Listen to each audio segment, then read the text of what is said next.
यदि आप ऊपर नजर उठाएंगे तो आपको कुछ प्राचीन शैंडलियर्स और दूसरे प्रकाश फैलाने के उपकरण नजर आएंगे।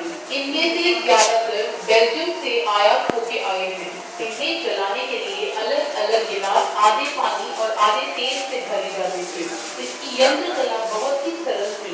तेल पानी के मुकाबले हल्का होने के कारण ऊपर आ जाता था, जिसे बत्ती डाल के जलाया जाता था।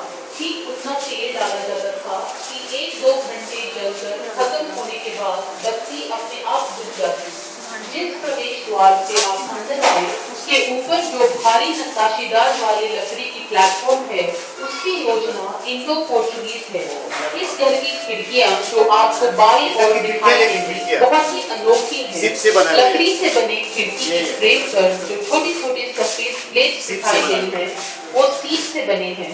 ये सीप गोवा में भरमार मात्रा में पाए जाते थे। ये अपारदर्शी होने के साथ साथ रोशनी अंदर आने देते थे। ये अलमारी देखिए। थोड़ा आगे बढ़कर इन दीवार में बनी अलमारियों पर नजर डालें। इनमें औषधीय वस्तुएं, शिशुओं की दूध चूसने की बोतल अथवा प्राचीन कॉफी पीसने की मशीन रखी गई है। ऊपर देखिए एक्स्ट्रा कॉलम फिटिंग का कोई सदस्य बीमार हुआ तो इसका उपयोग एम्बुलेंस की तरह करते थे। उस जमाने के एम्बुलेंस। और बहुत ही इस गांव में राणे नाम का एक डाकू आता था, उसकी कथा सुनिए। कथा मौजूद है कि डाकुओं का एक बहुत ही खतरनाक गिरोह उस समय के दौरान मौजूद था, जिसे राणे कहते थे। वो इतने निडर थे कि डकैतियां करने से पहले पत्र भेजकर मालिक से अनुरोध करते थे कि सब कीमती चीजें जैसे सोना, गहने वगैरह वो लाकर घर के आगे की सीटें, जिन्हें बालका कहते हैं, राणे घोड़े पर सवार होकर आते और सोना मिलने पर परिवारों को बिना नुकसान पहुंचाए लौट जाते। ज्यादातर लोग चुपचाप अपने गहने दे देते थे, लेकिन इस घर की खास बात थी कमरा पूरा फैमिली यहाँ से अंदर जाके छुप जाते थे। 6-20 लोग के साथ। इसके टूटा हुआ इसके दरवाजा बंद धारियों को भाड़े से रखा जाता था। अगर उन्होंने फायरिंग की तो छोटे हॉल में से फायरिंग कर देते, काफी बड़े हॉल से लगाओ डाले से। ये बनाए हुए चीज है, बुलेट की चीज नहीं, अंदर से मारने के लिए गन डाल के। ऊपर दाईं ओर जो बड़ा छेद है, उसमें झांककर उसका जायजा लिया जाता था। इस प्रकार की जमाने का कायदा तो बहुत सब समय का सामान और पहली बार देखिए वाइन कलर नहीं पाई जाती। पुर्तगाल से वाइन भर के लाते थे, बड़े-बड़े डिब्बे में दीवारों पे। दाईं ओर एक शराब रखने का मिनी बार दिखाई देता है। यहाँ पर जो बैरल्स आपको दिखाई दे रहे हैं, इनमें पुर्तगाली अपने देश से मदिरा भर के लाते थे। दो जानी पहचानी वाइन के नाम फोर्ट और थीम्स है। वाइन बैरल में एक नल बिठाया जाता था जो चाबी से बंद होता था। इस तरह से वाइन राशन की जाती थी। दीवार की अलमारी, उसमें तरह तरह की वाइन बॉटल्स है। उसके नीचे एक पाइप डाली जाती ताकि ठंडा रह जाए। ऊपर सैंपल्स है 50, 100, 150 साल पुरानी, made in Italy, Portugal, Germany और अमेरिका। ऊपर अलग-अलग किस्म की सोडा की बोतलें रखी हैं। इस बॉटल को देखिए, इसे 11 पाव कहा जाता है पुर्तगाली भाषा में। 11 पाव बोतल रखी गई है। इसे 11 पाव अलग-अलग 11 पाव, इसमें अलग-अलग शराब भर के रखते थे। काजू फेनी, कोकोनट फेनी, दूसरी एक्सेट्रा, लोकल ड्रिंक्स। काजू की फेनी में जड़ी बूटियां मिलाकर स्पेनिश पैकिंग है, ये पुर्तगाली पैकिंग है। आमतौर पर इस मिश्रण का इस्तेमाल दवा के रूप में लोग दवा की तरह पीते थे, आजकल नशे के लिए पीते हैं दवा की फेनी का इस्तेमाल इतना दारू है करके पानी की तरह नहीं पीते थे, जैसा क्लाइमेट है वैसा पीते थे। स्थानीय लोक कथाओं में पीछे देखिए गोवा का फेमस फेस्टिवल कार्निवल जो फरवरी महीना में होता है। 4 दिन होता है, एक दिन पणजी, एक दिन मडगांव, एक दिन वास्को, एक दिन भापसा। अलग-अलग मास्क पहन के डांस किया।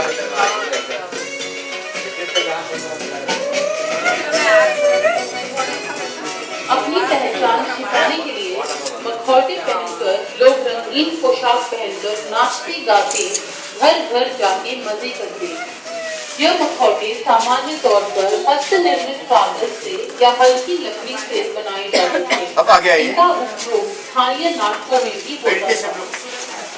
कुछ अगर यहाँ पर आइकॉन्स कहा जाता है तो पहले इधर देखिए म्यूजिकल इंस्ट्रूमेंट्स, इसे गोवा में घूमर कहा जाता है, drum, tabla, guitar, mandolin, violin, harmonium, guitar. कहा जाता है कि संगीत गोवा वासियों के रगों में दौड़ता है। गोवा के किसी भी परिवार में कोई भी समारोह संगीत और नाच बिना अधूरा है। दाएं मुड़ते हुए आपको गोवा के संगीत बजाने के उपकरण दिखाई देंगे, जैसे कि वायलिन, मांडोलिन, घुमट, जो परिवार द्वारा उपयोग। अभी उस तरफ जाइए, कौन देखने जाए, कौन देखना हो, मेडिटेशन, योगा करने करो, मेडिटेशन। इस घर के पादरी का आइकॉन का संग्रहण इस कोने वाले चापल में रखा गया है। इस स्थान का उपयोग वे ध्यान या मेडिटेशन के लिए करते।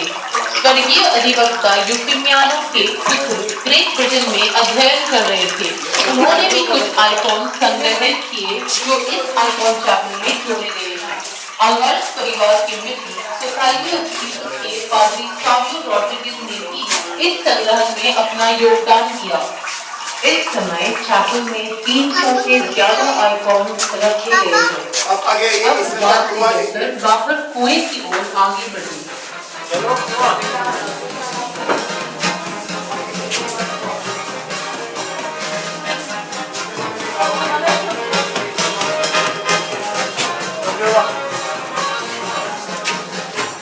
इस घर का निर्माण होने से काफी पहले कुआं खुदवाया गया ताकि पानी पर्याप्त। दीदी के लकड़ी क्या है, उसे गोलीज कहा जाता है, वाटर डिवाइसेस, पानी में कुछ गिरा तो निकालने के लिए उसे रगड़ो कहा जाता है। औरत लोग वहाँ पर बैठ के मसाला पीसती थी। इसका उपयोग रेनकोट की तरह करते थे। बारिश में एरला कहा जाता है, नारियल के पत्ते लगा के खेती में वहाँ पर होता था उस जमाने का रेनकोट। ये पौधे लगाने की हाल हो, बड़ी हाल है। देख सकते हैं, पर कृपया ध्यान रखें क्योंकि ये कुआं 150 फीट गहराई पर है।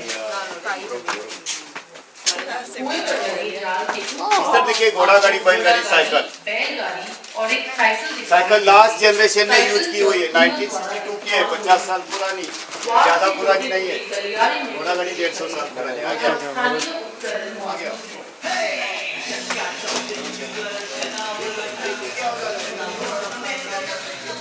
वो कहाँ?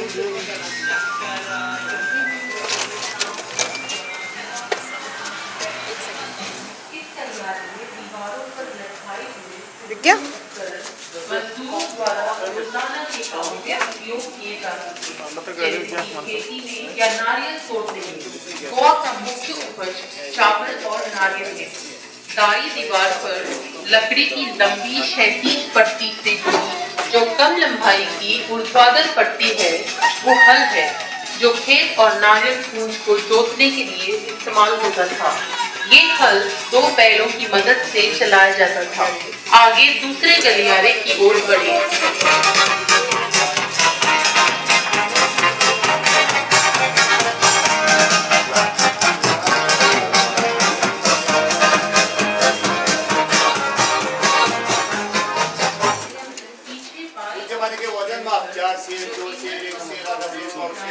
उस जमाने में सेब था, किलो बाद में आया।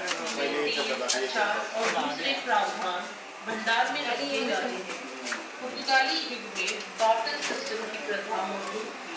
किसान जमींदारों के खेतों में खेती करके उन्हें उपज का आधा हिस्सा दे देते थे। उस समय के दौरान इस्तेमाल होने वाले वजन और माप तोल के सामान यहाँ प्रदर्शित हैं। उस जमाने का प्रेशर कुकर, इसका उपयोग सानना इडली को सानना कहा जाता है। और मिट्टी के बर्तन प्रदर्शित हैं। चावल का आटे में नारियल का जूस और गुड़ डाल के स्टीम बॉईल करते हैं। तांबे के बर्तनों का स्थानीय भाषा में कोपरो कहा जाता है। मिठाई बनाने के लिए होता था या फिर ऐसी चीजों के लिए जिन्हें बहुत देर तक खिलाना पड़ता था। गोल आकार का जो तांबे का बर्तन घुंघड़ आकार के ढक्कन के साथ है वो आधुनिक प्रेशर कुकर का प्राचीन अवतार है। इसका उपयोग सान्ना बनाने के लिए होता था। सान्ना बनाने के लिए चावल, गुड़ और नारियल के मिश्रण को भाप में पकाते थे। गोवा में कोई भी दावत मेज पर सान्ना के बिना पूरी नहीं होती। इसे भांड कहा जाता है। तांबे का बड़ा बर्तन नहाने का पानी गर्म पानी करके नहाने का या धान उबालने के लिए ये बच्चों का गोवा के कुछ ग्रामीण जगहों पर यह अभी भी इस्तेमाल होता है। दूसरा चौड़ा बर्तन शिशुओं को नहलाने के लिए बाथटब के रूप में इस्तेमाल होता था।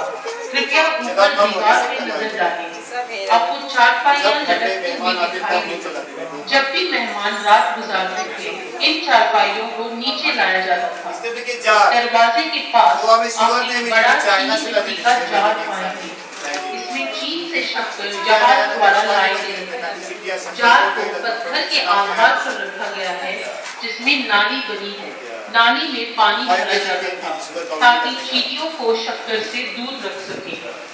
गलियारे के आगे में एक नहाने का कमरा है। इन दिनों में महिलाओं का चित्र द्वार पर चित्रित किया जाता था ताकि पता चल सके कि यह महिलाओं का नहाने का कमरा है। दरवाजे के बाहर का चूल्हा नहाने का पानी गर्म करने के लिए था। नहाने के कमरे की दाईं ओर का कमरा पुरुषों का नहाने